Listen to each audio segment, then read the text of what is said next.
संतोष भैया देशमुख यांना विनम्र अभिवादन करतो।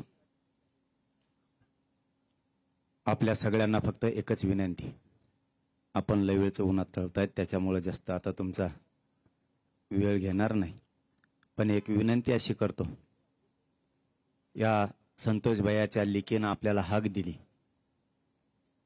त्या लेकीला तिचं शेवटची इच्छा की माझ्या बापाला न्याय मिळाला पाहिजे, न्याय मिळवून देण्यासाठी एकाही बांधवानं मागं हटायचं नाही। काल त्यांची आणि मुख्यमंत्र्यांची भेट झाली, मुख्यमंत्र्यांनी त्यांना शब्द दिलाय की एकालाही याच्यातल्या सुटू देणार नाही, जेवढी साखळी आहे ती सगळी साखळी पकडली जाईल, या शब्दाला मुख्यमंत्र्यांनी शेवटपर्यंत खरं भरावं। याच्यातला आणि सोमनाथ सूर्यवंशीच्या हत्येमधला एकही आरोपी सुटला तर मात्र अण्णा सरकारची गाठ आमच्याशी आहे। आपण मात्र शब्द दिलेला आहे कुटुंबाला, जीवाजीव असेपर्यंत हा समाज तुमच्या पाठीशी राहील।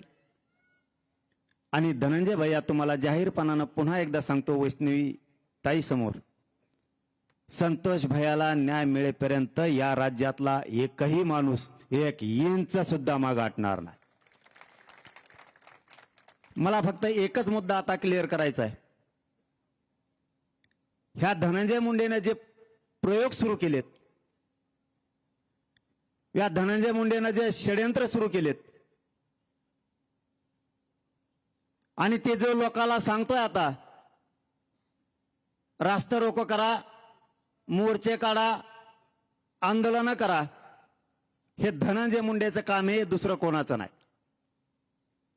धनंजय मुंडे तुमच्या लक्षात येत नाही, तुम्ही जास्त खोलात चाललाय। ही जर रूढ तुम्ही अशी पाडली, संतोष भैयाच्या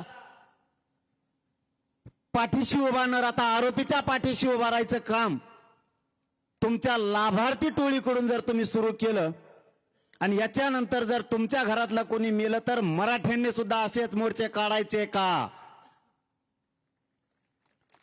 हा महाराष्ट्र धनंजय मुंडे नेमका कोणत्या बाजूला घेऊन चाललाय?